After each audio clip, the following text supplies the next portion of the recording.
이 말씀을 로마서 8장 28절 말씀으로 설교를 할 건데요. 우리 같이 26절에서부터 30절까지 우리 같이 읽겠습니다. 로마서 8장 26절에서 30절까지 우리 한 목소리로 함께 읽겠습니다. 이와 같이 성령도 우리의 연약함을 도우시나니 우리는 마땅히 기도할 바를 알지 못하나 오직 성령이 말할 수 없는 탄식으로 우리를 위하여 친히 간구하시느니라. 마음을 살피시는 이가 성령의 생각을 하시나니 이는 성령이 하나님의 뜻대로 성도를 위하여 간구하심이니라. 우리가 알거니와 하나님을 사랑하는 자 곧 그의 뜻대로 부르심을 입은 자들에게는 모든 것이 합력하여 선을 이루느니라. 하나님이 미리 아신 자들을 또한 그 아들의 형상을 본받게 하기 위하여 미리 정하셨으니 이는 그로 많은 형제 중에서 맏아들이 되게 하려 하심이니라. 또 미리 정하신 그들을 또한 부르시고 부르신 그들을 또한 의롭다 하시고 의롭다 하신 그들을 또한 영화롭게 하셨느니라. 아멘. 우리가 알거니와 하나님을 사랑하는 자 곧 그의 뜻대로 부르심을 입은 자들에게는 모든 것이 합력하여 선을 이루느니라. 아멘. 합력하여 선을 이루어 주시는 사귐이라는 제목으로 설교를 하려고 합니다. 제목이 너무 길죠. 합력하여 선을 이루어 주시는 사귐. 보통 우리가 이 말씀을 어떻게 기억하고 있어요? 모든 것이 어떻게 해요? 합력하여 선을 이룬다. 그래서 주어가 뭐로 되어 있어요? 모든 것이 이렇게 되어 있다 이 말입니다. 그래서 모든 것, 모든 일들인데 이것들이 어떻게 해요? 저절로 그냥 선하게 된다 이런 의미로 받아들여진다 이 말이에요. 그런데 헬라어 성경에서는 주어가 하나님으로 되어 있습니다. 그래서 합력하여 선을 이루게 하시는 것이 뭐다? 하나님의 권능이고 하나님의 주권이다 라는 의미예요. 근데 그것이 어디서 일어난다? 하나님과의 사귐 속에서 일어난다. 그래서 합력하여 선을 이루어 주시는 사귐. 그래서 하나님과의 사귐입니다. 뺀 거예요. 더 길어져서. 오늘 본문의 배경은 지금 우리가 읽은 26절에서 30절까지의 문단 앞에 18절부터 25절까지의 문단의 내용이 있습니다. 18절에 보면 어떤 내용이 나와요? 그리스도인들이 살아가는 삶 속에서 겪어야 되는 고난과 장차 누리게 될 영광에 대해서 비교를 합니다. 그러니까 뭐가 크다는 거예요? 영광이 크다는 거예요. 그러니까 말 안 해도 알잖아요. 그죠? 왜? 성경이니까. 예전부터 도덕이나 이런 그 시험 볼 때는 우리가 그렇게 안 해도 답은 알잖아요. 그러니까 여기서 이렇게 얘기할 때는 뭐예요? 뒤에 안 들어도 하나님 또 암만 우리가 고생해도 앞으로 받을 그 영광이 크니까 참으란 얘기구나. 안 봐도 다 아시잖아요. 그러니까 이게 우리 마음속에 와서 우리를 변화시키지 못하는 거예요. 왜요? 하나님이 주시는 말씀으로 믿음으로 받을 때만 역사가 일어나요. 근데 하나님이 주시는 말씀으로 받지 않고 여기서 먼저 내가 알아버리면 어떻게 돼요? 믿음의 지식이 아니라 머리의 지식이 돼서 아무 변화가 안 일어나요. 안다 그래서 똑같이 하는 게 아니에요. 그러면 영광이 크다라고 하는 얘기를 쭉 해야 될 거 아니에요. 그죠? 근데 그 뒤는 어떤 내용이 나와요? 엄청 크다. 뭐가요? 고난이. 엄청 크다. 고난이. 이렇게 나와요. 그러니까 안 읽어보면 모른다 이 말이에요. 결론적으로는 맞는데 지금 그 다음 내용들은 뭐예요? 엄청 크다 이거예요. 그래서 너무나 힘들어서 22절을 보면 뭐라고 해요? 피조물이 다 함께 탄식하며 함께 고통을 겪는다. 이 말은 뭘까요? 이 세상에 괴롭지 않은 사람은 물론이고 괴롭지 않은 것이 있다 없다? 그러니까 내가 괴로운 것은 당연하다. 평균이구나. 그렇죠? 근데 없어요, 괴로움이. 난 없는데? 그럼 둘 중에 하나예요. 감각이 없거나 아니면 앞으로 다가올 어려움들에 대해서 하나님께서 보호해주고 계시는 거예요. 그리고 정말로 내가 겪을 수 있는 모든 한계의 고통을 다 겪었을 때도 그런 일이 일어나요. 정말 죽을 것 같을 때, 신앙을 버리고 배교할 것 같을 때, 이때는 하나님 어떻게 하세요? 하늘의 천군 천사들 다 보내서 그냥 딱 지켜줍니다. 이유는 우리가 그럴 때 내가 착한가 봐, 사랑하는가 봐 이러면 안 돼요. 죽을 것 같기 때문에 이렇게 지켜주실 때가 있어요. 그런데 실제로 우리의 일상은 어떻다? 고난 속에 살게 되어 있다 이 말이에요. 그래서 어떻게 해요? 기다리고 있다 그러죠. 23절에서 몸의 속량을 기다리고 있다. 근데 어때요? 겉으로 고통을 안 나타내나 봐요. 23절 보니까 그래요. 성령의 처음 익은 열매를 받은 우리까지도 속으로 탄식하여 이래요. 이게 무슨 말일까요? 우리는 다 내색을 못해요.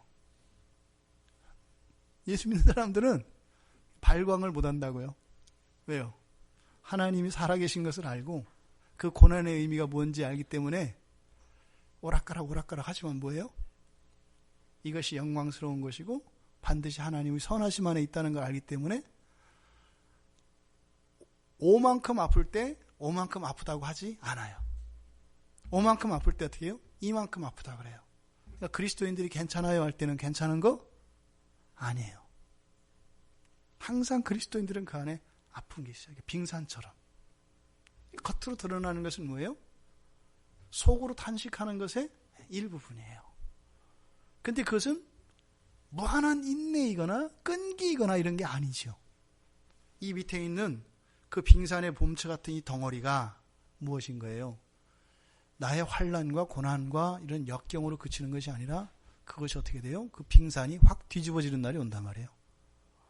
물 밑으로 잠겨있는 어마어마한 그 얼음 덩어리가 물 위로 뜨고 물 아래 요만큼 있는 그것이 물 아래로 감겨서 오히려 고난으로 여겨졌던 이 모든 몸체들이 어떻게 해요? 영광으로 바뀐다는 걸 알기 때문이에요. 그러니까 우리가 표현하면 할수록 겉으로 드러나면 드러날수록 이 다음에 바뀔 것도 어떻게 돼요? 적어지죠. 그러니까 참는 거예요. 이거는 무조건 그냥 하고 참는 그런 게 아니다 이 말입니다. 사도는 지금 이 세상을 살아가는 이 세상에 있는 모든 피조물들이 다 어떻다? 고통을 겪고 있다라고 얘기를 해요. 그럼 보세요 여러분. 아니 조금 너무 힘들고 여러분들이 되게 하나님 앞에 나올 때가 어떨 때요? 힘들 때 아니에요, 그죠? 그래서 조금 도움을 받자고 왔더니 좀에 도움을 주는 것 같더만 근데 조금 이렇게 해보니까 뭐예요? 어차피 똑같다고 다시 내치는 것 같단 말이죠. 그럼 이제 그런 질문을 우리가 할 수 있는 거예요. 기독교인과 비기독교인 차이가 뭐냐? 이 세상 사는데 결국 똑같다는 얘기네. 그러니까 말장난이네. 나중에 있을지 없을지는 모르는 거고 어차피 사는 건 똑같다는 거 아닌가? 이런 질문이 되는 겁니다. 그러면요, 이렇게 잘못된 결론을 가지게 되면 어떤 일이 일어나냐면 오히려 기독교인이 되는 것은 매우 어리석은 삶을 사는 것이고 실제로 불리한 인생을 살아가는 거예요. 오히려 더 불행한 인생을 살아갈 수밖에 없는 거예요. 사람들이 볼 때 그렇게 보이기도 해요. 왜요? 그것을 모르면 믿지 않는 사람들에게는 그렇게 보이는 겁니다.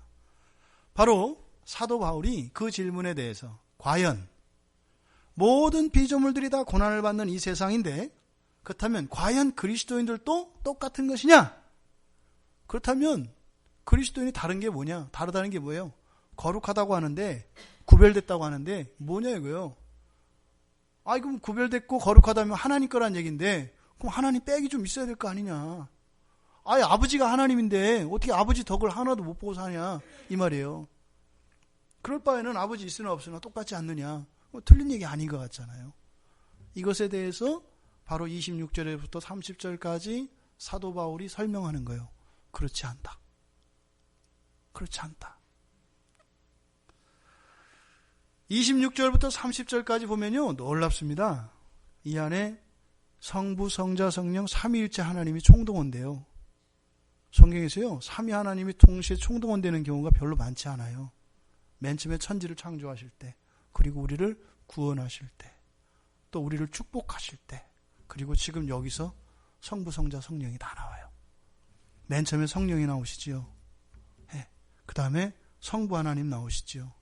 그 다음에 아들의 형상, 아들 위해서 성자가 나오시죠. 이 고난에 대하여 설명을 하는데 뭐예요? 삼위일체 하나님이 동시에 다 언급되고 있어요. 26절에서 30절 사이에. 굉장히 무거운 본문이고요. 굉장히 가치 있는 본문입니다. 우리가 믿는 하나님은 삼위일체, 삼위일신 하나님이신데 그 하나님에 대한 계시가 다 나타난다고요. 그러니까 뭐예요? 성도들의 고난에 대해서 굉장히 무게를 두고 계세요. 누가요? 하나님이. 여러분들이 겪는 어떤 작은 고난도 절대 하나님 밖에서 일어나는 거 없다는 얘기예요. 성부 하나님이 알고, 성자 하나님 알고, 성령 하나님이 함께 하신다는 거예요. 뭐에? 신자들의 고난에. 이 본문 안에, 큰 덩어리 안에 벌써 이렇게 나타납니다. 그리고 나서 나중에 가면, 이 문단이 끝나고 나면 31절에 보니까 뭐라고 돼 있어요? 누가 우리를 대적하려? 이렇게 되죠. 되시죠? 18절부터 고난에 대한 이야기를 하고 무지막지하다, 엄청나다, 모두 다 고난받을 수밖에 없다. 그리고 이 얘기를 들었을 때 아이고 그러면 예수 믿어서 뭐예요? 똑같네요. 이런 질문이 나올 수 있다 이 말이에요. 그거에 대해서 미리 여기서 26절에서 대답을 해준다 이 말이에요. 30절까지. 그리고 결론으로 31절 부분에 얘기하는 거예요. 뭐예요? 누구도 우리를 대적할 자가 없다. 무슨 말이에요? 고난이 와서, 고난이라고 하는 것은 고통스럽게 하고 우리로 하여금 하나님을 버리고 하나님을 떠나게 하려고 시도하겠지만 오히려 그것을 선으로 바꾸어서 오히려 그 고난이 없었더라면 누릴 수 없는 영광을 누리게 한다는 거예요. 그러니까 누누이 말씀드리죠. 마귀는 불쌍하다니까요. 그냥 내버려두면 하나님 은혜를 받아서 날마다 거룩해져 가고 하나님을 찬양하고 할렐루야 하고 살아요. 그런 꼴을 못 봐요. 그게 마귀의 속성이에요. 그러니까 어떻게 돼요? 방해하고 갈라놔야 돼요. 어때요? 고난이나 시련을 줍니다. 목적이 뭐예요? 하나님을 원망하고 불평하게 만들려고 하는 거예요. 또 그런 고난을 통해서 하나님 필요 없네, 하나님을 경외하지 못하도록 하려고 하는 거예요. 그런데 사도는 뭐라고 하는 거예요? 오히려 그것을 선으로 바꾸어서 하나님을 더 사랑하게 만든다라는 거예요. 마귀를 위해서 우리가 기도는 할 수는 없지만 애도를 표하는 바입니다. 그러니까 제가 마귀라도 미칠 거예요. 안 할 수도 없고 할 수도 없고. 그런데 지금 이 본문의 관심은 여러분들이죠. 마귀에 대해서는 눈꽃만큼도 우리가 뭐 애틋한 마음을 가질 필요도 없어요. 더 못해서 아니죠. 더 밟아가지고 그냥 확 발등상을 삶아버리고 그냥 그 자동차 바퀴에 밟히는 개구리처럼 그렇게 만들어버려야 되는데 이게 못하니까 아멘. 근데 주님의 관심은 우리들이에요. 왜요? 그 앞에서 그렇게 고난이 큰 거다 안다 이거예요. 안다. 여러분들이 잊지 마세요. 성부 하나님이 하시고 성령 하나님이 하시고 성자 하나님이 하신대요. 근데 안다는 거는 그 여러분들 제일 싫어하는 거 있죠. 어렵고 힘들 때 교인들이 해주는 말. 집사님 기도할게 힘내. 하도 들어서 별로 안 좋아하잖아요. 맨날 네가 당해봐라. 이게 기도 그렇게 하면 이게 위로가 되나 뭐 이런 거죠. 근데 사실은 그 말밖에는 위로가 안 돼요. 진짜 고난 속에 있을 때는요. 와서 어떤 걸 해줘도 위로 안 돼요. 정말로 그 기도밖에는 위로가 되지 않아요. 하나님이 아셔요. 그런데 우리가 그렇게 잘못 생각하고 그것으로 인해서 넘어질 수가 있는 거죠.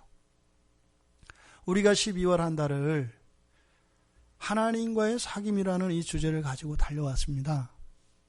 우리 인생이 바뀔 수 있다. 어떻게? 하나님과의 사귐에 키가 있다. 거기에 답이 있다. 라는 얘기예요. 그러니까 지금 여기서 고난이라고 이야기하는 이 문제는 사실은 뭐예요? 현재적으로 겪고 있는 불편, 그리고 할 수 없는 한계, 여러 가지 제약들, 우리에게 불쾌감을 주는, 또 불편을 겪게 하는 그 모든 것들입니다. 그런데 이 모든 것들이 왜 신자들의 삶 속에 일어나는가? 예수를 믿어도 별 소용이 없지 않은가? 라고 하는 이 질문에 대한 대답으로 사도 바울이 지금 하고 있다 이 말입니다. 결론은 뭐예요? 누가 대적하리요? 고난이 고난으로 끝나는 것이 아니라 반드시 어떻게 된다? 전화위복이 된다. 납이 금으로 바뀐다. 결론을 내놓고 우리가 이 말씀 속으로 들어가 보자 합니다. 28절을 보면 지금 뭐라고 해요? 우리가 알거니와. 이 말은요, 그냥 딱 못을 박는 거예요. 사도 바울이 이야기하려고 하는 그 내용의 전제예요, 전제. 뭐예요? 니들 답 알고 있잖아, 이 말이에요. 불평하고 이의를 제기할 수 있는 여지가 있어요. 그런 질문을 하진 않았지만 꼴깍거리는 사람들을 향해서 뭐라고 하는 거예요? 알고 있잖아. 양심을 속이지 마, 이런 거예요. 우리가 알고 있잖아. 결론은 뭐예요? 모든 것이 합력하여 선을 이룬다. 이거를 그대로 직역하면 이렇게 됩니다. 하나님이 선을 위하여 모든 일을 함께 하신다. 이런 뜻이에요. 이 합력한다고 하는 말은 뭐예요? 하나님이 나와 함께 하신다 이 말이에요. 이걸 합력한다라고 번역을 한 거예요. 모든 일들에 대하여 선을 위해 하나님이 함께 그 일을 하신다. 이런 뜻이에요. 그 말은 우리가 거둔다는 의미가 아니죠. 우리가 하다가 손을 놔도 하나님이 그 일을 하신다는 거예요. 바로 이 얘기가 결론입니다. 모든 것이 합력하여 선을 이룬다. 이것을 이미 우리가 알고 있다. 왜요? 다 경험해봤으니까. 근데 조건이 있죠. 하나님을 사랑하는 자입니다. 하나님을 사랑하는 자. 이때 조심할 것은 하나님을 사랑하는 자, 이 말은 신자를 말하는 게 아니에요. 신자만을 말하는 게 아니다 이 말이에요. 넓은 의미로는 하나님을 사랑하는 자가 있고 사랑하지 않는 자가 있죠. 신자가 있고 불신자가 있죠. 신자 맞아요. 그런 의미로는 1차적인 대상은 신자예요. 근데 이 편지 자체가 누구한테 준 거예요? 신자들한테 준 거니까 그 얘기하는 거 아니다 이 말이에요. 신자들 가운데 어떤 사람들을 말하는 거예요. 여기서 사랑하는 이라고 있는 것은 사랑하고 있는 이라는 의미예요. 사랑하고 있는 자들이에요. 무슨 말이에요? 신자라 할지라도 모든 것이 합력하여 선을 이루는 일들이 항상 일어난다? 그렇지 않다? 그렇지 않다는 거예요. 하나님과 사랑하고 있는 동안에 그 일이 일어난다 이 말이에요. 이해되시죠? 여러분들이 하나님 떠나고요. 하나님과 상관없이 혼자 사는데 하나님이 안 계신데 어떻게 하나님이 함께 일을 해요? 거부한다 이 말이에요. 그러면요. 안 해요. 그러니까 하나님한테는 절대 체면치레하면 안 돼요. 배고플 땐 배고프다 그러고 하나님이 이렇게 먹으라고 주면 내 하고 먹어야 되는 거예요. 아유, 하나님 됐어요. 이러면 하나님 어떻게 해요? 된 줄 아세요. 그러니까 하나님한테는 절대 그러면 안 돼요. 하나님 주시거든 네 감사합니다 이렇게 해야 되는 거지. 아유 뭐 내가 암만 이래도 지금 어떻게 한 번에 봐도 하나님 아니 됐어요 이러면 아니야. 그렇게 안 하세요. 하나님은. 그러니까 하나님한테는 체면치레도 하지 마시고 예의도 차리지 마시고 그냥 들이대세요. 괜찮아요. 오히려 그런 것을 하나님을 기쁘다 하세요. 오히려. 지금 여기서 사랑하는 자 바로 뭐예요? 사랑하고 있는 자라는 뜻이에요. 그러니까 우리가 신자이기 때문에 하나님이 우리와 함께 모든 일들을 해주실 수 있습니다. 그런데 내가 하나님과 사랑하는 일을 중단하면 하나님은 그렇게 하실 수가 없어요. 왜요? 우리가 원하죠. 하나님 잠깐 가 계세요. 그러면 가 계신다 이 말이에요. 이렇게 손 떼고 이렇게. 굉장한 사람들이라고요, 우리가. 그죠? 하나님을 왔다 갔다 한단 말이죠. 누가 나와보라 그래. 근데 그거 가지고 못되게만 써먹어서 문제죠. 바로 그 하나님을 사랑하고 있는 자, 이들을 근데 뒤이어서 뭐라고 해요? 그의 뜻대로 부르심을 입은 자들이라고 해요. 그러니까 사랑하는 것과 하나님의 뜻과의 모종의 관계가 있는 것이면 틀림없어요. 근데 이게 조건이에요. 모든 것이 합력하여 선을 이루기 위한 조건. 하나님을 사랑하는, 하나님을 사랑하고 있는 자라야 합니다. 이유가 뭐예요? 이렇게 합력하여 선을 이루게 되는 이 결론에 대한 이유. 뒤에 30절까지의 내용들에 그게 나와 있습니다. 첫 번째로는 그 아들의 형상을 닮도록 하시기 위한 거예요. 두 번째로는 의롭게 하시기 위한 거예요. 세 번째로는 영화롭게 하시기 위한 것이기 때문에 반드시 하나님은 선을 이루시게 되어 있어요. 바로 하나님이 예정하셔서 부르신 자들은 이렇게 만드실 거기 때문에 선을 이루시게 되어 있다 이 말이에요. 그러니까 그 결론으로 합력하여 선을 이룬다라고 하는 이 말씀이 이루어질 수밖에 없는 이유가 바로 그런 것들이다 이 말입니다. 왜 그 아들의 형상을 닮아 의롭고 영화롭게 하려고 할까요? 항상 성경은 이렇게 뚫고 다녀야 된다고 그랬어요. 그죠? 맨 처음에 하나님이 사람을 어떻게 지으셨어요? 하나님의 형상을 따라 지으셨잖아요. 그래서 에덴의 동산에서 하나님과 완전한 사귐을 누리며, 그리고 이 창조 세계를 지금은 이렇게 생물이 사네 안 사네, UFO가 있네 없네 이렇게 복잡하지만 원래 죄가 없었더라면 어떻게 되는 거예요?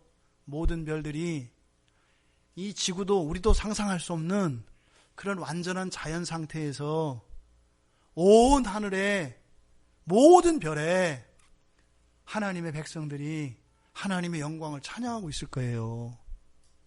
전 우주에 꽉! 이게 타락이 없었더라면 일어났을 일이에요.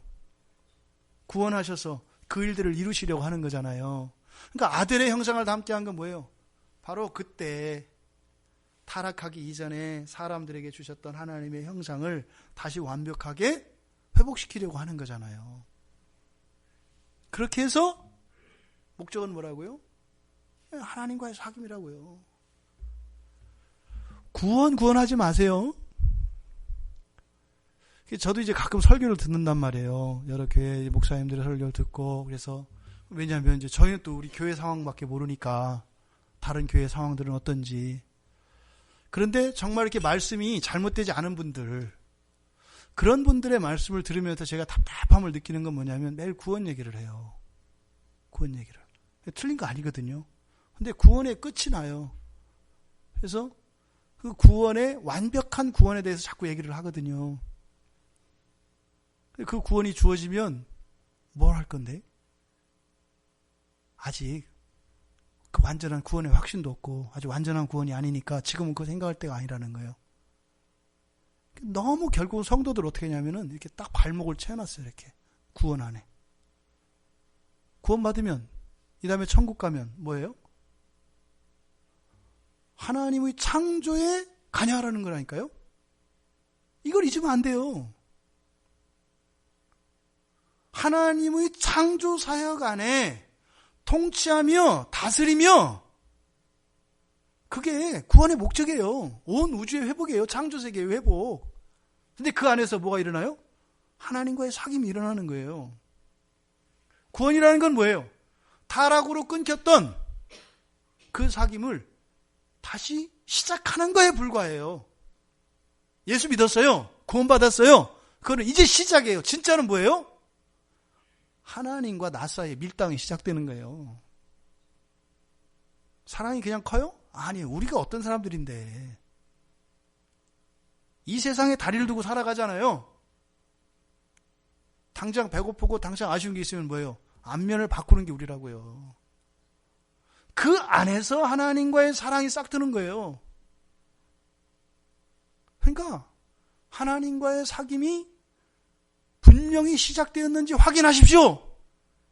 평생 동안 그것만 확인하다 살으라 그래요. 하나님하고 연애할 시간도 없어요.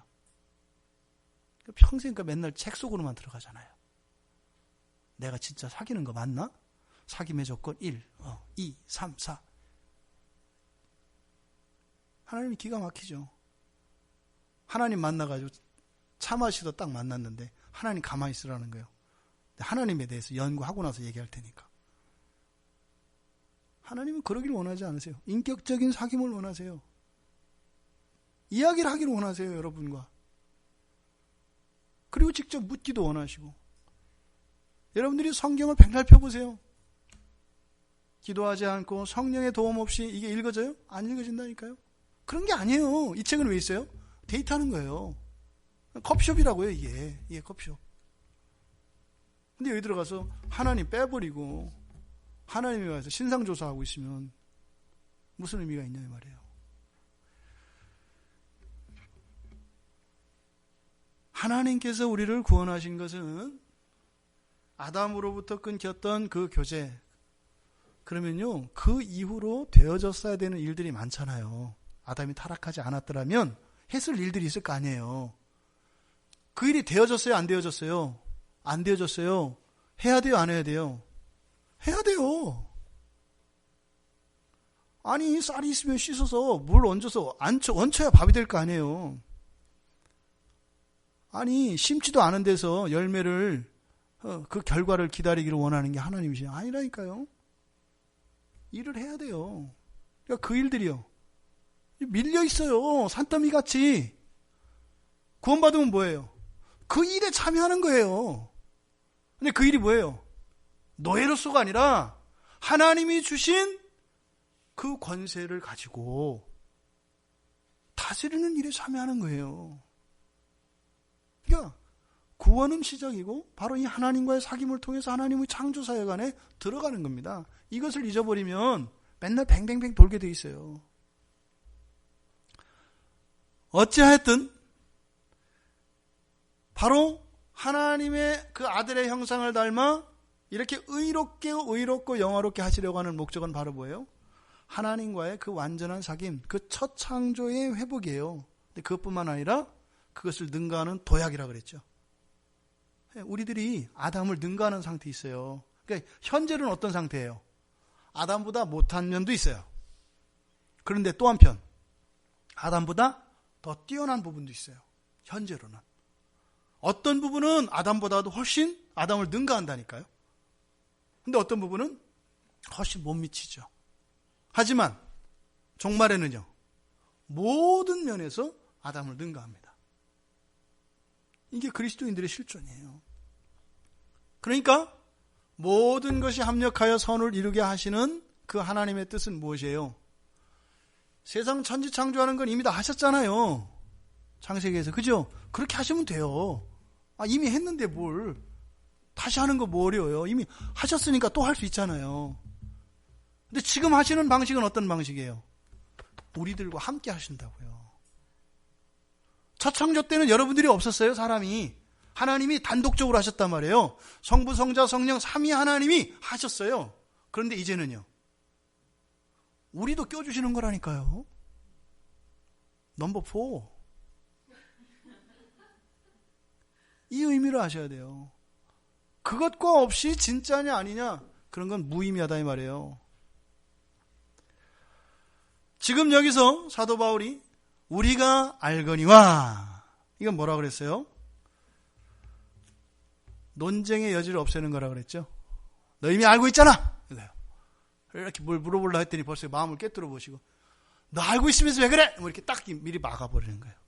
그러니까 이거는 개인적인 지식이 아니에요. 그럼 뭐예요? 우리도 알거니와 그러잖아요.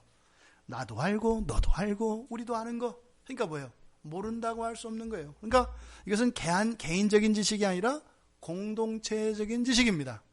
그러니까 우리가 안다는 것은 공동체적으로 압니다만 또 한편으로는 뭐예요? 우리가 아닌 자들은 모르는 지식이에요. 우리가 안다라고 하는 말은 우리는 복수를 나타내지만 다른 것으로부터 구별되는 거죠. 우리가 있고 너희가 있잖아요. 너희에 대하여 우리가 하는 것, 나에 대하여 우리가 하는 것, 이 두 가지를 다 말씀한다 이 말입니다. 그리고요, 우리가 여기서 안다 이 말은 애매하거나 모호한 지식이 아닌 거예요. 그래서 부정하거나 부인할 수 없는 분명한 것이라는 것을 여기서 쾅 하고 못을 박아버리는 거예요.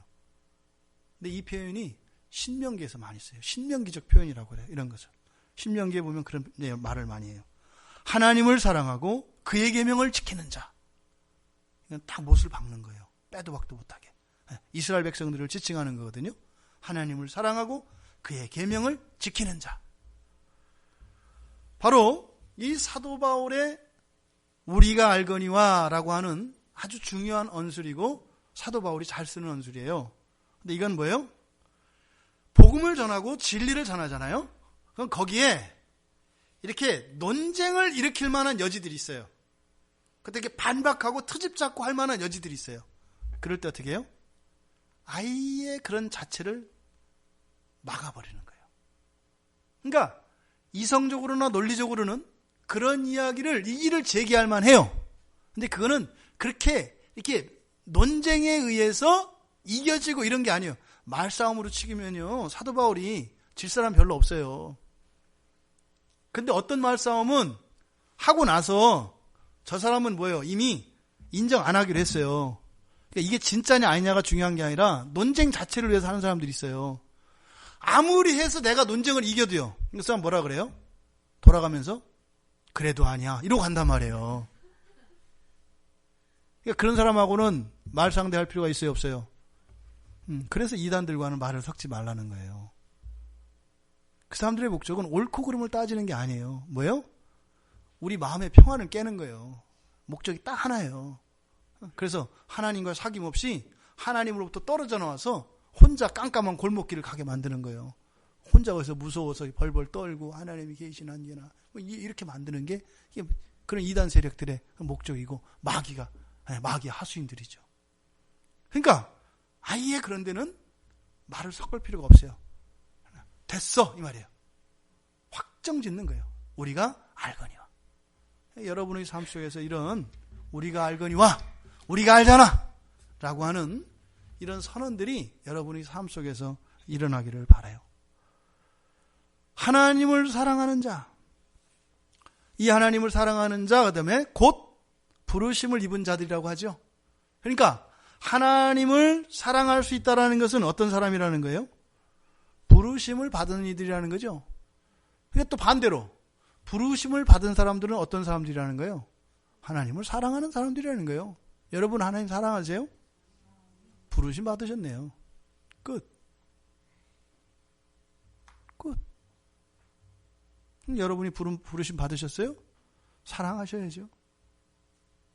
끝. 그렇게 안 사니까 맨날 헷갈리는 거죠. 그걸 갖다 이렇게 핑계를 대려고 하니까 뭐 이렇게 해가지고 이런 얘기 저런 얘기 하는데 나중엔 자기가 하는 얘기도 무슨 말인지 모르잖아요. 그러니까 자기들끼리 그냥 말만 하는 거죠. 끝나고 나면 무슨 얘기했는지 몰라요. 하루가 갔다 뭐 이런 거죠. 진리는 단순합니다. 여러분이 눈꽃만큼이라도 하나님 사랑을 아세요? 하나님 부르신 거예요. 그러면 뭐 해야 된다고요? 사랑하면서 사는 거라니까요. 진짜 부른 거 맞아? 뭐 이러지 마시고 하나님을 사랑하면서 사세요. 길지도 않은 인생. 그런데 이것은 부르심을 받은 것과 하나님을 사랑하는 것을 두 개 연결지어서 나타내는 것은 하나님을 사랑하는 것이 곧 하나님의 특별한 뜻과 관계에 있다는 것을 암시해요. 하나님 왜 불렀을까요? 사랑하기 위해서 부르셨겠죠. 근데 부르신 것에 어떤 목적이 있죠. 그래서 그 뒤에서 나오잖아요. 그 하나님의 뜻대로 부르심을, 그렇죠? 그러니까 하나님의 뜻, 하나님의 뜻이라고 번역되어 있는데 목적이라는 뜻이에요. 목적. 하나님의 그 목적이 있다 이 말이에요. 뭐에? 부르심에는. 그러니까 우리가 구원을 받고 하나님과의 사귐 속으로 초청을 받았을 때는 목적적 존재라는 거예요. 중요한 건 뭐예요? 부르고 안 부르고는 하나님 마음이고요. 우리에게 중요한 거는 그 하나님의 목적을 알고 목적을 따라 사는 게 우리가 마음을 써야 하는 일이에요.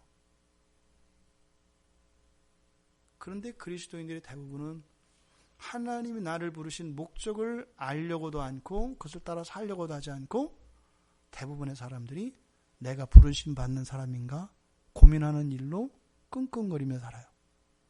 그러다 뭐 삶에 어려움이 생기면 기껏해야 그거 도와주세요 이렇게 도움 청하고, 그러다 안 해주면 욕하고, 또 해주면 또 좋다고 또 뭐 하나님이 했다고 뭐 이렇게 하고. 이게 우리죠. 사랑이라는 것은 단순한 감정이 아닙니다.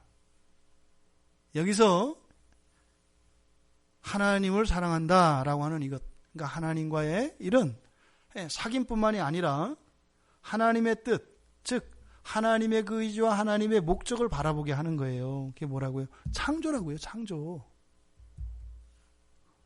예수님이 오셨을 때 왜 오셨다 그래요? 하나님이 뭘 사랑해요? 하나님이 세상을, 네, 하나님이 사람만 땡. 하나님이 세상을 사랑하신다니까요. 죄 가운데 고통당하는 사람만 구원하시길 원하는 게 아니라 이 세상에 있는 모든 피조물이 고통당하고 있다니까요. 모두요. 해와 달과 별도요. 화성도 금성도요. 모두 고통당하고 있다니까요. 그런데 예수 믿고 구원받은 사람들의 관심이 어디 있어요? 나. 기가 막힌 얘기죠. 하루에 1000km씩 우주는 커간다는데 어떻게 할 거예요? 여러분들이 다 하셔야 돼요. 그러니까 하루라도 빨리 시작하는 게 낫지 않겠어요? 이 기독교 신앙을 되게 사변적이고 관념적인 이런 것들로 자꾸 만들어요. 현실이에요, 기독교는.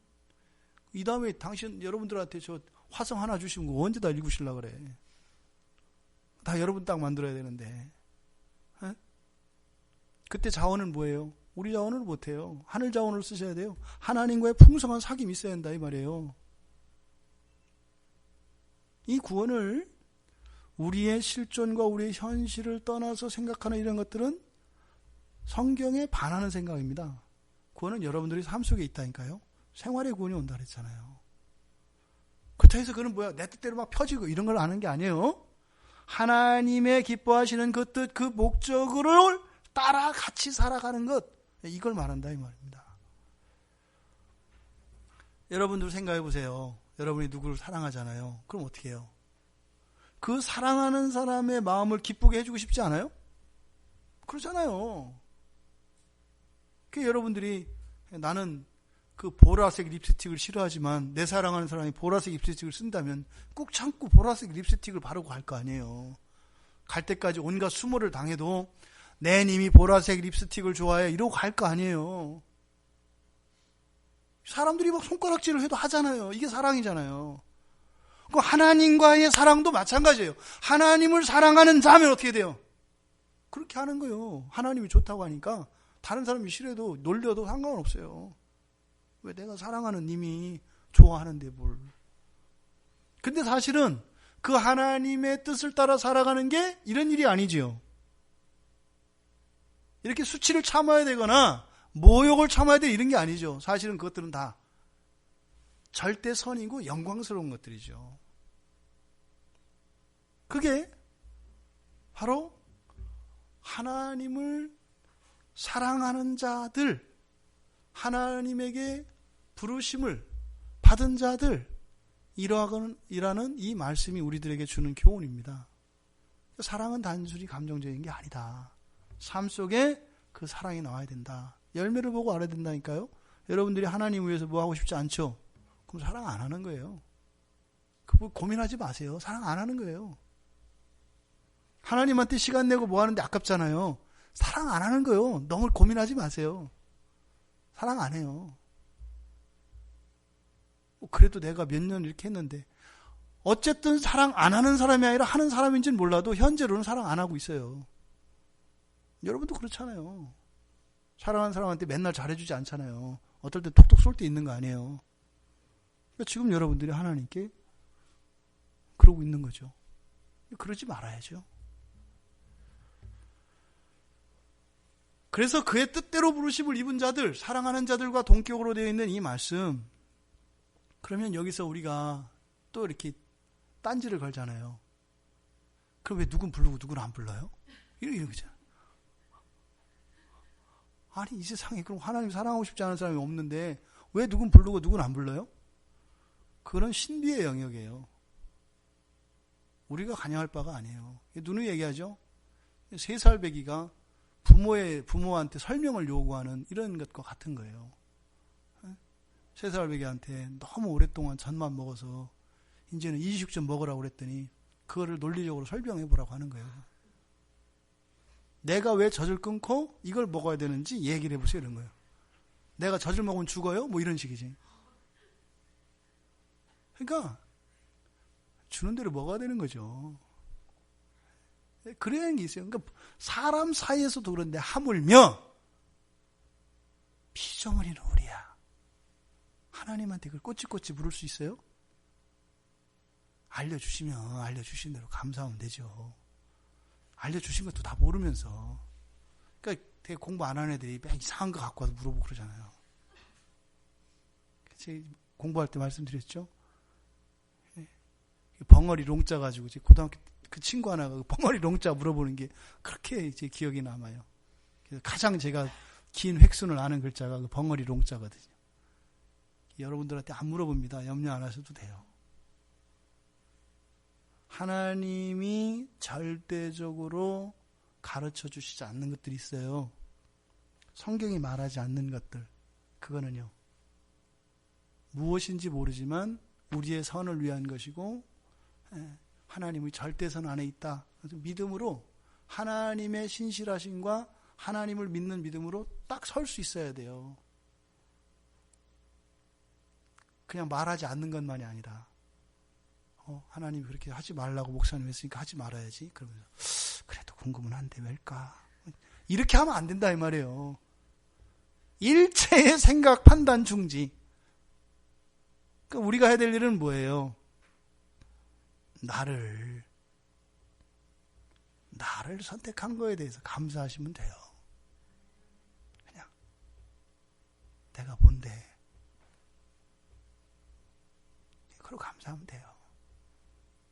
이렇게 뭐 박애주의자가 되셔가지고 왜 쟤는 안 했어요? 이런 얘기 하지 마세요. 그냥 나 해주신 것만으로 감사하세요. 아무리 봐도 내가 특별히 하나님 앞에 더 거룩하거나 선하지 않은데 그냥 겸손도 떨지 말라고요. 하나님 저보다는 저 사람이 이런 거 하지 마요. 그냥 감사하시면 돼요. 그래서 하나님의 부르심, 이 선택에 있어서는 우리가 그것을 판단하려고 하는 것은 매우 교만한 것이고 어리석음의 소치입니다.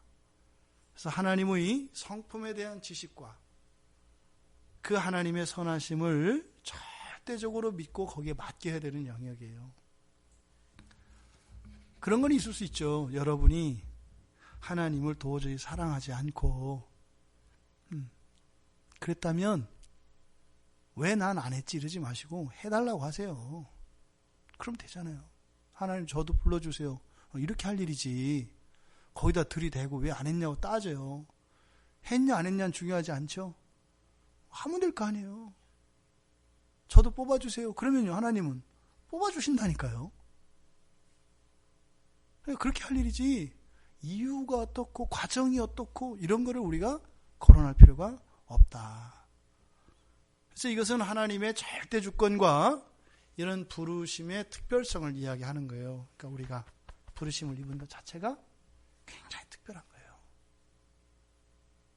사실 이거 하나로 누누이 말씀드립니다만 우리 인생이 저주받은 것 같은 삶을 살아도 행복하고 기쁠 수 있는 거예요. 왜 안 그렇다고요? 그 가치를 몰라서. 그 가치를 몰라서. 말씀드렸던 것처럼 모든 것이 합력하여 선을 이룬다. 이 말은 뭐예요? 이 문장의 주어는 누구라고요? 하나님이라고 그랬죠. 하나님이 모든 일에 대하여 선을 위하여 우리와 함께 일하신다. 이렇게 되어 있는 말이에요.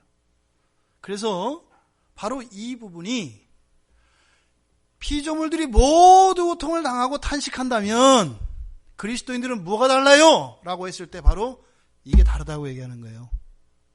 그래, 그러면 네가 하나님을 만나지 않았더라도 그런 고난과 고통은 다 당하는 거 알겠지? 네. 그러면 하나님과 함께 사귀며 예수를 믿고 이렇게 살아가는 사람은 달라야 되겠지? 네. 그게 뭘까? 그걸 이제 여기서 설명을 하는 거예요. 여기서 모든 것이라고 할 때 이 모든 것이라고 하는 것은요, 첫째로는 우주론적으로 생각을 하면 피조된 모든 것입니다. 하나님으로부터 피조된 모든 것이에요. 그럼 여기에는 존재론적으로는 영적인 존재와 육체적인 물질적인 존재 다 들어가겠죠.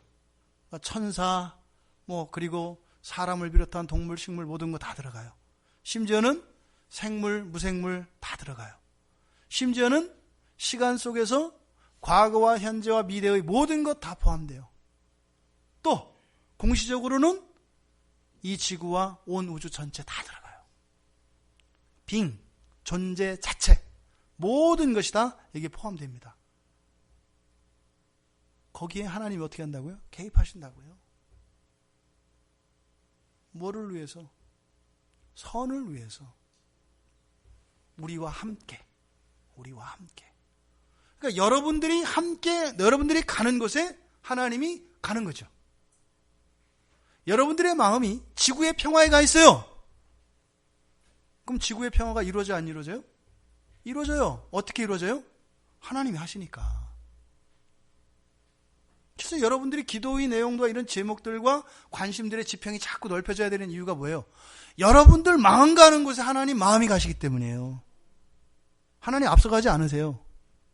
항상 여러분과 나란히 동행하시면서 가신다고요. 뒤따라오지도 않으세요. 항상 옆에 나란히 가세요. 인간론적으로는요, 우리 인간으로는요, 영혼과 육체를 다 말하는 거죠. 우리 안에 있는 전 존재예요. 그러니까 육체적인 삶이 있고 또 영적인 삶이 있잖아요. 이 모든 것들을 다 포함한다 이 말입니다. 심지어는 여러분들이 실수와 범죄에도 하나님이 함께 하신다는 거예요? 안 하신다는 거예요? 하신다는 거예요. 그런데 죄의 원인이 하나님께 있다 하면 안 되죠? 그냥 놔두시는 거예요. 왜요?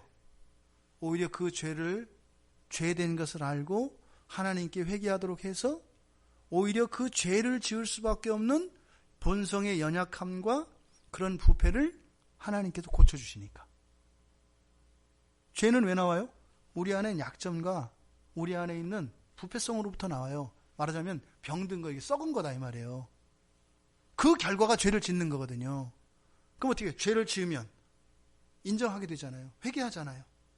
회개하면 어떻게 되는 거예요? 그 썩은 부위를 새살로 바꿔주시는 거예요. 그러니까 회개라는 것은 뭐예요? 영광스러운 거라니까요. 회개는 명의를 만나는 거예요. 회개라고 하는 것은 아끼고 이럴 게 아니라니까요. 아예 하다못해 세상에서도 뭐예요? 병은 소문내라면서요. 회개라는 건 그런 겁니다. 바로 인간론적으로 영혼과 육체, 다시 말해서 우리의 이런 물질적인 현세의 삶과 우리 내면에서 일어나는 모든 질서들 다 포함하는 거예요. 도덕론적으로는 선과 악도 다 포함되는 거예요. 선한 일도 악한 일도 하나님이 함께 하신다는 거예요. 이거 무슨 말일까요? 아까 말씀드린 것처럼 다시 한번 그 악에는, 죄에는 하나님 책임은 없어요. 오히려 그걸 통해서 주님이 십자가에서 못 박히시고 고통을 당하시죠. 우리가 죄를 지으면 바로 예수님을 못 박으라고 외쳤던 그 사람들의 입장이 되는 거예요. 못 박으니까 어떻게 돼요? 예수님이 저들이 하는 게 뭔지 모르니까 용서해 주십시오 이렇게 기도하잖아요. 그 사이에 우리는 인격적으로 회개가 있죠. 내가 주님을 못 박았구나라고 하는 것을 알고 회개가 있다고요. 그럼 거기서 우리 본성의 변화가 일어나는 겁니다.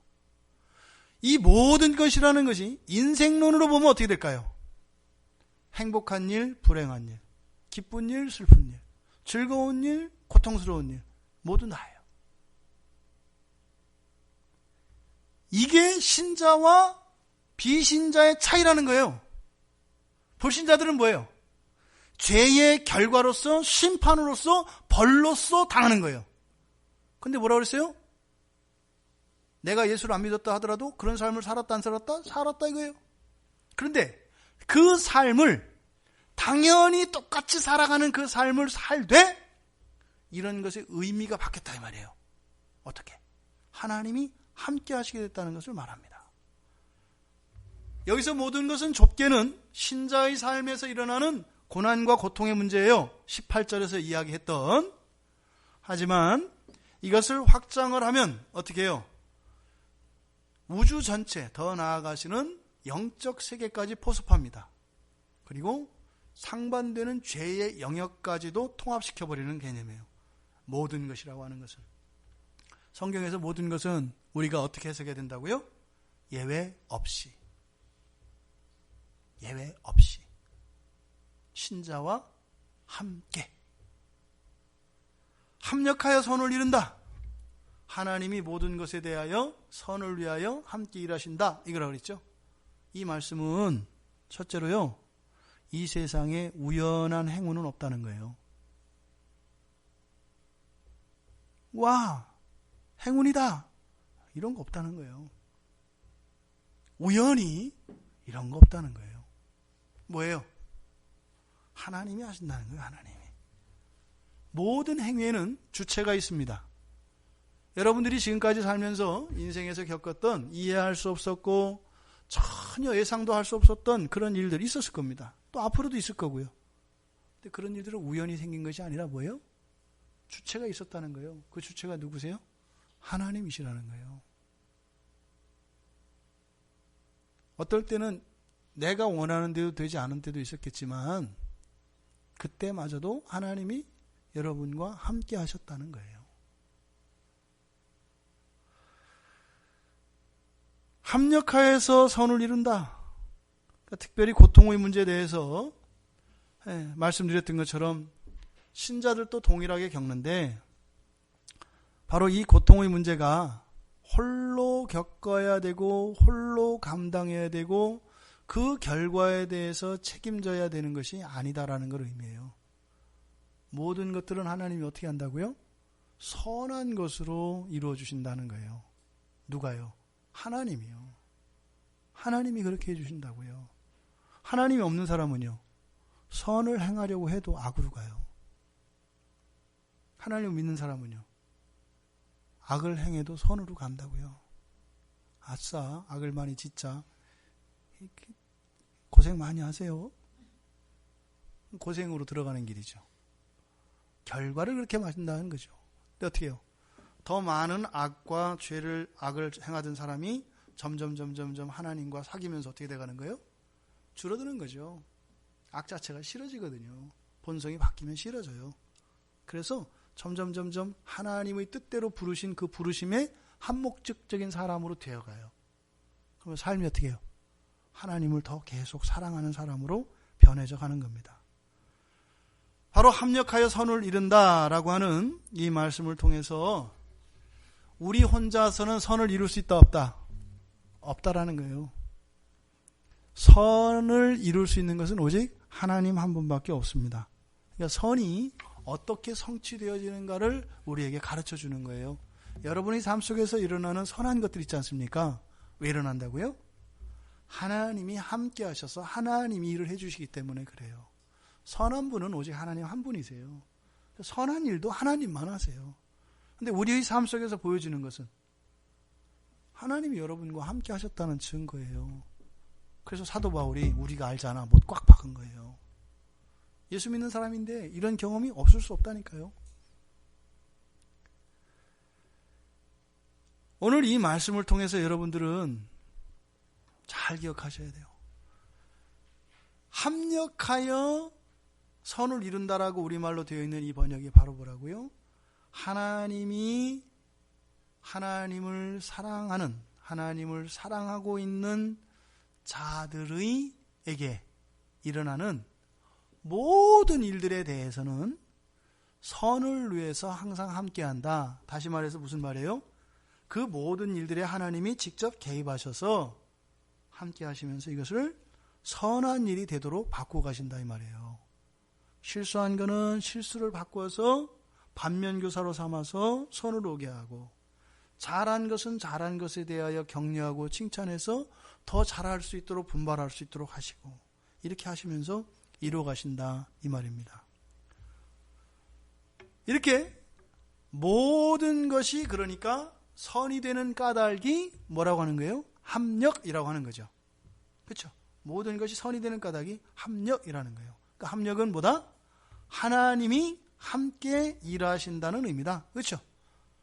그러니까 하나님과 함께 있지 않으면 함께 일할 수도 없죠. 그러니까 합력 이전에 무엇이 전제가 되는 거예요? 하나님과 함께 있어야 돼요. 이걸 뭐라 그래요? 하나님과의 사귐이라고 하잖아요. 하나님과 사귐이 있어야 합력이 일어난다 이 말이에요. 그러니까 합력이라고 하는 것은 하나님과 사람 사이에서 계속되어지는 사귐 속에서 일어나는 효과인 거죠. 이해되시죠? 일단은 만나야,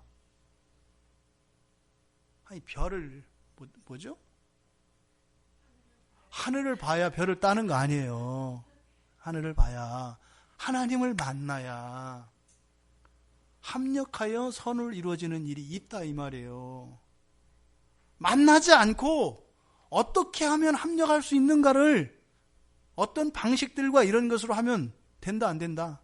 안 된다. 회당 얘기했잖아요. 하나님과 함께 있을 마음도 없고 있을 생각도 없으면서 자꾸 별을 따려고 하면은 안 된다 이 말이에요. 소용없는 짓이다 이 말이에요. 괜한 수고다. 하나님과의 사귐이 우선되어야 하는 이유입니다. 그래서 구원은, 그러니까 이 세상을 사는 동안 우리가 구원이라고 하는 이 구원은 바로 하나님과의 사귐이 시작되어지는 것이고, 그거로 끝난 게 아니라 어떻게 돼요? 그 사귐이 지속되어져 가는 과정 전체를 구원이라고 하는 거예요. 시작되는 것만 말하는 게 아니라. 그러니까 예수를 믿고 사귐이 시작됐어요. 그런데 내가 침체 가운데 이렇게 들어갔어요. 그럼 하나님과 사귐이 중단됐죠. 그 사람은 지금 현재로는 구원 받은 상태예요? 안 받은 상태예요? 안 받은 거예요. 그 상태로는. 없어요. 구원이. 하나님이 안 보인단 말이에요. 귀찮아진다니까요. 오히려. 이럴 때 내가 하나님 몰았으면 그냥 술이라도 먹고 확 푸는 건데 술도 못 먹겠고 뭐 이런 거죠. 선을 넘어 확 저질러 버리는 건데 그렇게 왠지 찜찜해서 못하겠고 이런 거죠. 구원은 없어요. 그거 해봐야 소용없거든요. 구원은 그래서 여러분 오해하시면 안 돼요. 고통 자체에서 벗어나는 게 아니죠. 고통 자체에서 벗어나는 건 뭐예요? 죽는 거예요. 근데 사실은 거기는 뭐가 있어요? 진짜 오리지널 고통이 있어요. 이 세상에서 겪는 영광도 그림자일 뿐만 아니라 이 세상에서 겪는 고난과 고통도 다 이거는 모형에 불과해요.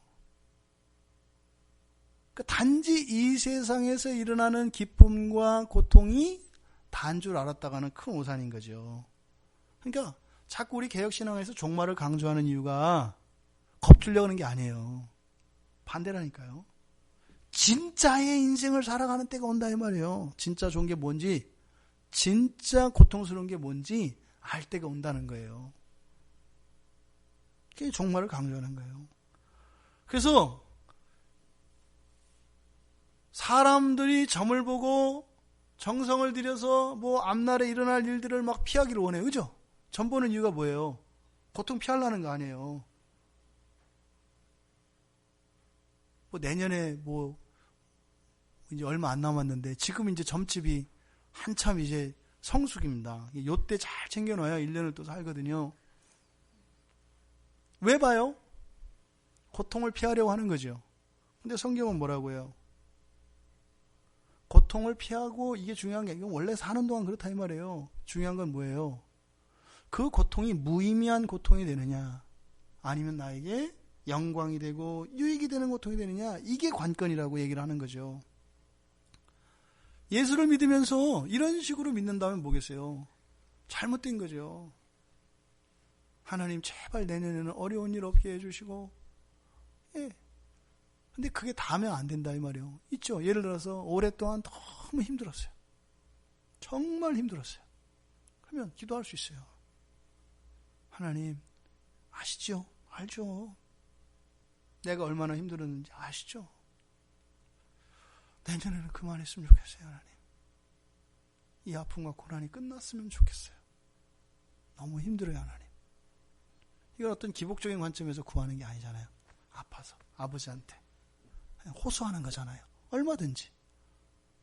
근데 상대적으로 봤을 때 그렇지도 않은 사람이 그렇게 한다면 그거는 잘못된 거예요. 그 내용을 할 수 있냐 없느냐 이럴 수 없죠. 상황과 사람에 따라서 다르다 이 말이에요.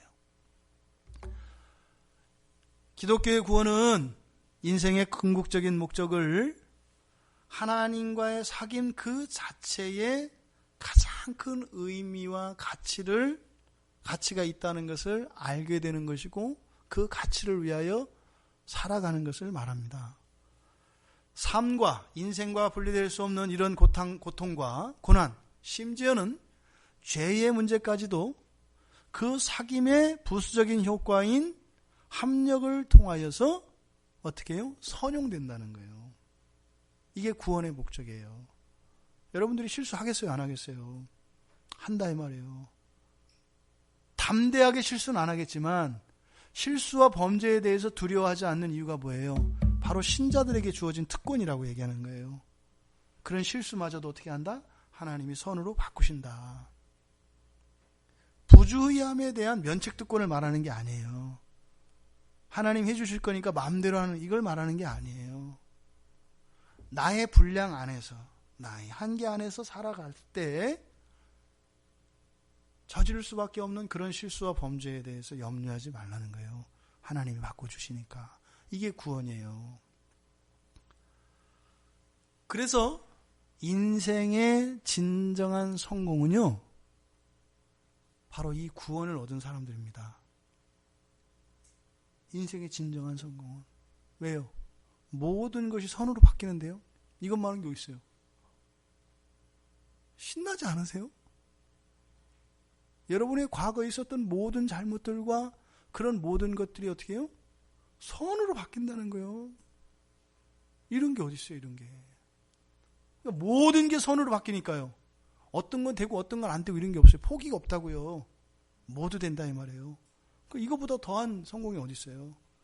그러니까 여러분 앞으로 예수를 믿으면서 인생의 성공을 다른 사람들보다 조금 더 부자가 되고 더 잘 살고 더 건강하고 더 오래 살고 더 명예롭고 이런 거 생각하지 마세요. 문제는 뭐예요? 하나님과 분리되지 않고 하나님과 항상 연합되어 살아가는 것, 이게 진짜 인생의 성공이다 이 말입니다. 근데 바꾸죠. 이 세상의 부귀 영화를 위해서 하나님과 분리된 삶을 살기 원하고 독립적인 삶을 살기를 원한다고요. 얼마나 어리석어요. 작은 것 하나 그 정욕을 만족시키기 위해서 모든 것을 버리는 게 되잖아요. 선을 위해 합력되는 삶이 아니면 소망이 없어요. 그래서 하나님과, 그렇다면 어떻게 하나님과 함께 살 수 있는가? 네, 그 구원이고 하나님과 함께 사귀는 거라면 어떻게 그게 뭐예요? 예수 믿는 일이에요. 예수 믿는 일. 예수 믿는 건 또 뭐예요? 예수를 알아가는 겁니다. 예수의 삶을 따라 살고요, 예수의 가르침을 따라 사는 거예요. 그 구원이 뭐예요? 예수님을 알아가고 있고 예수님의 가르침을 따라 살려고 하고 있고 예수님을 닮아가고 있는가요? 그게 없으면요, 구원 아니에요. 진리는 분명하다니까요. 여러분들이 아무리 많은 지식을 알고 있는데 작년이나 지금이나 예수님 닮은 게 똑같아. 어쨌든 그 구원은 얼음된 거예요. 근데 그런 일은 일어날 수 없어요. 착각하지 마세요. 하나님과 함께 사귄다라는 것은 곧 이 세상에 부인할 수 없도록 사람으로 오셨던 하나님이신 예수님의 그 삶의 행적과 그 예수님의 공생에 보여주셨던 그 모본들을 따라 살려고 하고 그 예수님을 닮아가는 거예요. 그게 구원이에요. 그게 하나님과 사귀는 거고요. 구원은 여러분 마음의 확신이거나 여러분의 어떤 심리적인 평안 그런 거 아닙니다. 여러분의 삶 속에 예수 그리스도의 향취가 나는 거예요. 구원은 하나님과 사는 건데 하나님 냄새가 안 나요. 마귀 냄새가 안 나면. 하나님 아니에요. 지금 마귀랑 살고 있다니까요. 하나님과 함께 살면 하나님의 냄새가 나게 돼 있어요. 그러니까 이거를 지식적으로 생각으로 이렇게 감으로 하려고 하지 마세요.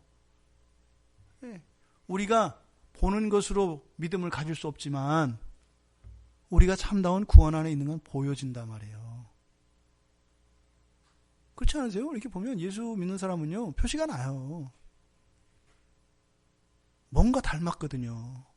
뭔가 익숙한 게 있어요. 처음 봐도. 우리 식구 같고, 뭐 있어요. 이렇게. 잘은 모르겠지만. 그냥 이렇게 내 마음에 이렇게 해서, 기다. 뭐 이런 거 아니에요. 그 다음날 되면 또 아닐 텐데, 뭘. 그게 심해지면 이제 우울증 걸리는 거예요, 이제. 곁도 안 했다, 이러니까. 예수의 향기가 여러분의 삶 속에 나기를 바랍니다. 그런데 이런 구원, 이런 사귐은 하나님의 일방적인 선물임에 틀림없어요. 하나님의 절대 주권에 의해서 부르신단 말이에요. 그래서 사랑하게 한다고요. 그런데 사랑하는 중인 것은 우리에 의해서 지속되어야 합니다. 하나님과의 사귐은 그 책임과 의무, 이것은 우리에게 있습니다. 그래서 여러분 인생에 대해서는 누가 책임져야 돼요? 여러분이 책임지셔야 돼요. 일단 하나님이 불러주세요. 그 사랑을 키워가는 것은 누구의 몫이라고요? 여러분 몫이라고요. 여러분이 하나님과 사랑을 키워간 것이 구원의 이유가 되진 않아요. 아시겠죠? 사랑할 수 있도록 해 주셔야 사랑할 수 있어요. 그런데 그 사랑을 진전시키는 것은 여러분들에게 책임이 있다는 것입니다. 그 사귐을 지속할 수 있을 때 하나님의 은혜가 부어지고 그 하나님의 은혜가 하나님과의 더 깊은 사귐으로 들어가서 사랑의 분량을 키우고 하나님과의 사랑의 분량이 커지면 주변으로 사랑이 넘쳐나고 흘러가서 광야에 강이 생기고 길이 생기는 거예요. 우리가 뭘 하는 게 아니라. 그러니까 먼저 어떻게 해요? 여러분 안에 하나님과의 사귐이 진전되며 사랑이 차고 넘치셔야 돼요. 거울을 보세요. 네가 연애하고 있니? 이렇게. 너 하나님하고 연애하고 있는 거 맞아? 이렇게 한번 여러분 스스로 가끔 질문해 보세요. 하나님이 널 그렇게 힘들게 하대? 이렇게 물어보세요. 하나님과 이런 고난을 능가하는 그런 사랑의 사귐이 여러분의 삶 속에 있기를 바랍니다. 여러분들에게는 이미 하나님의 초청장이 있어요. 있나 없나 이러지 마세요. 사도 바울이 뭐라 그랬어요? 우리는 알거니와. 우리는 알거니와. 논쟁 자체를 거부하셨죠? 하나님과 자주 만나시고 그 하나님과 자주 만나는 일은 바로 예수님을 따라 사는 거라 그랬어요. 예수님을 따라 살고 또 그렇게 하려고 해도 여러분들이 안 될 때가 있어요. 한계에 부딪힐 때가 있거든요. 더 이상 안 되는 거예요. 그럴 때 좌절하거나 낙마하거나 포기하지 마시고 그냥 밀고 가는 거예요. 앞에 절벽이 나타나면 못 가잖아요. 더 이상. 그죠?